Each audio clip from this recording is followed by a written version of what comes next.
Restaurant স্টাইলে chicken Naga wings এটার A to Z সকল টিপস সহ কিন্তু আজকের এই ভিডিওতে তোমাদের সঙ্গে রেসিপিটা আমি শেয়ার করলাম। তো আশা করছি সবার কাছে ভালো লাগবে।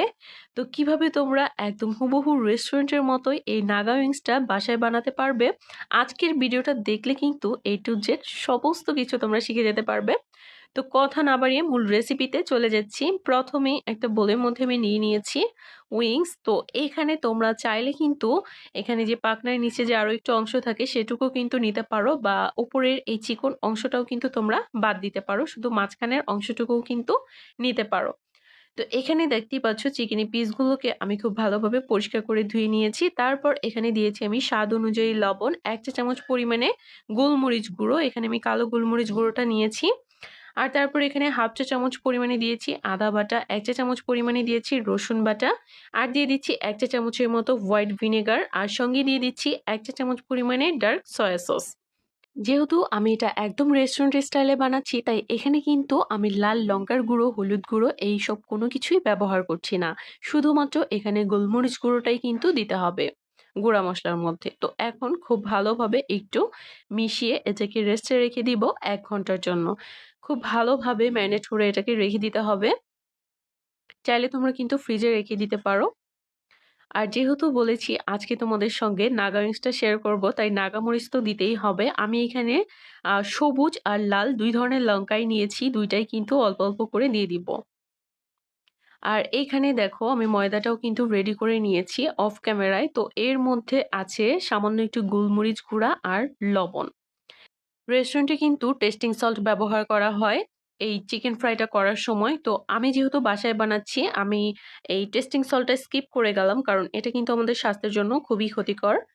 তো দেখো এটা কিন্তু খুব ভালোভাবে ম্যারিনেশন হয়ে গেছে। তো এখন আমি এই ময়দার মধ্যে কোট করে নিব।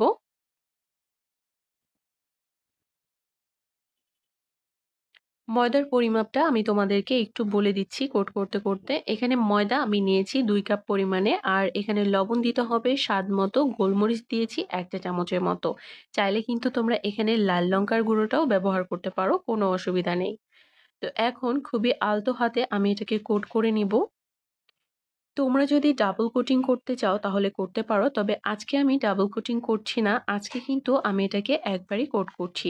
তবে তোমরা যারা ডাবল কোটিং করতে চাও তারা কিন্তু এটা একবার কোট করা হয়ে গেলে ১০ সেকেন্ডের মতো জলের মধ্যে একটু ডুবিয়ে রাখবে। তারপর আবারও এটাকে কোট করে নিবে। আর এখানে তোমরা যদি একদম রেস্টুরেন্টের মতো লুক পেতে চাও তাহলে কিন্তু অবশ্যই ময়দার মধ্যে কর্নফ্লাওয়ার দিতে হবে।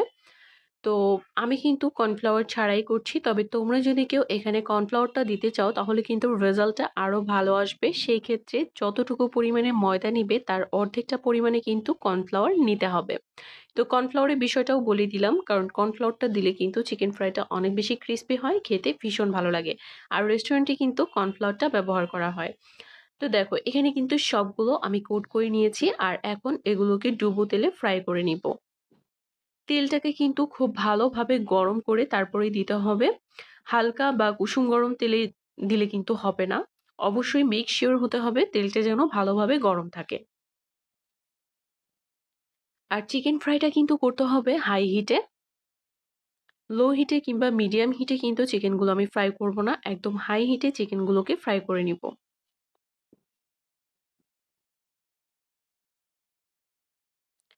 প্রথমে উল্টানোর কোনো প্রয়োজন নেই। প্রথম পর্যায়ে ময়দার কোটিংটা কিন্তু নষ্ট হয়ে যেতে পারে। যেহেতু এটাকে ডুবো তেলে ফ্রাই করতে হয়, তো প্রথমে উল্টানোর কোনো প্রয়োজন নেই। কিছুক্ষণ পরে, ধরো ২-৩ মিনিট পরে তোমরা এটাকে সামান্য উলটপালট করে দিবে। যখন দেখবে খুব সুন্দর একটা কালার চলে এসেছে, যেহেতু চিকেনের পিসগুলো ছোট, ছোট, তাই ভাজতে কিন্তু খুব বেশিক্ষণ সময় লাগবে না। তাই যখনই সুন্দর একটা কালার চলে আসবে এগুলোকে আর খুব বেশিক্ষণ ভাজার কোনো প্রয়োজন নেই। তো এগুলো ভাজতে কিন্তু সময় লাগে মাত্র ৭ থেকে ৮ মিনিট এই উইংস এর পিসগুলো। আর যদি তোমরা লেগ পিস ভাজো সেই ক্ষেত্রে সময় লাগে ১২ মিনিট। খুব সুন্দর একটা কালার কিন্তু অলরেডি চলে এসেছে, তাই আমি সবগুলোকে তেল থেকে তুলে নিচ্ছি। সবগুলোকে তুলে নিয়েছি। দেখো ওপরে কিন্তু হালকা করে একটা কোটিং এসেছে আর দেখতে কতটা সুন্দর লাগছে তাই না? মাত্র একবার কোটিং এ কিন্তু এত সুন্দর একটা লুক আমি এনেছি। তো তোমরাও কিন্তু চেষ্টা করলেই পারবে। তো এখন আমি তোমাদেরকে স্পেশাল সসটা বানিয়ে দেখাচ্ছি। এখানে ১ম এ দিয়ে দিলাম আমি বাটার। বাটারের পরিবর্তে এখানে তোমরা তেল অথবা ঘিও ব্যবহার করতে পারো। তবে বাটারটা দিলে কিন্তু স্মেলটা অনেক ভালো আসে, খেতে ভীষণ ভালো লাগে। বাটারটা যখন খুব ভালোভাবে মেল্ট হয়ে যাবে ঠিক সেই পর্যায়ে আমি এখানে দিয়ে দিব রসুন কুচি আর আদা কুচি।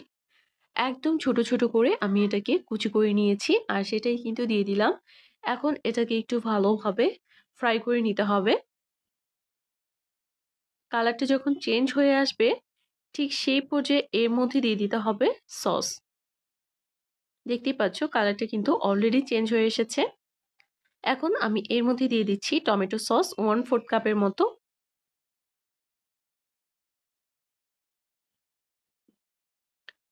এর মধ্যে দিয়ে দিব ডার্ক সয়া সস ২ চা চামচ পরিমাণে। হাতের কাছে যদি সুইট চিলি সস থাকে সেটাও কিন্তু তোমরা এখানে এড করতে পারো।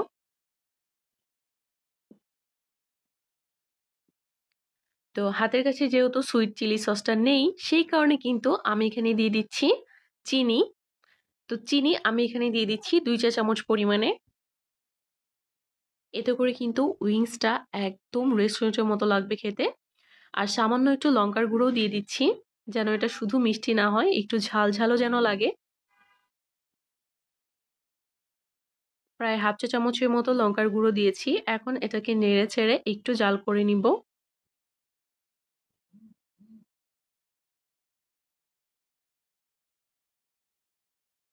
চাইলে কিন্তু এখানে তোমরা খুবই সামান্য একটু জল এড করতে পারো ১ টেবিল চামচের মতো। তারপর এই সসটাকে জাল করতে পারো। তবে আমি যেহেতু চুলার আঁচটা একদম কমিয়ে দিয়ে জাল করেছি, এখানে কোনো রকম জল আমি এড করিনি। একদম লাস্টে চুলাটা অফ করে দিয়ে আমি এখানে দিয়ে দিচ্ছি বোম্বাই মরিচ।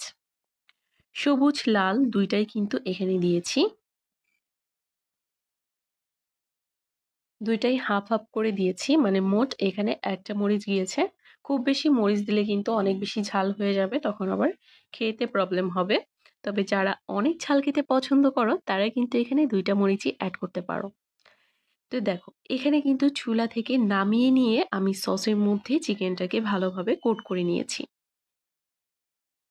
মোট কথা গরম সসের মধ্যেই যদি তোমরা চিকেনটা দিয়ে দাও, শেষ পর্যায়ে গিয়ে দেখবে এটা খেতে ভালো লাগছে না। আর আমি যেভাবে কাজটা করলাম ঠিক সেইম ভাবে যদি তোমরাও বানাও, দেখবে এটা খাওয়ার সময় অনেক বেশি ভালো লাগছে। উপরের দিকটাও একদম নেতিয়ে যাচ্ছে না।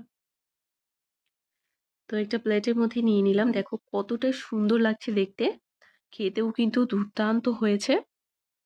বাসার সবাই তো এটা খেয়ে মানে প্রশংসায় পঞ্চমুখ। তো এই মাত্র এই কয়েকটা উইংস এ কিন্তু কিছুই হয়নি। পরবর্তীতে কিন্তু আমাকে আরো বেশি করে বানাতে হয়েছে। তো তোমরা যদি বানাও চেষ্টা করবে ১ম এই একটু বেশি করে বানাতে কারণ এটা এত বেশি মজার হয়। তো ভালো লাগলে অবশ্যই সাবস্ক্রাইব করে পাশে থাকবে।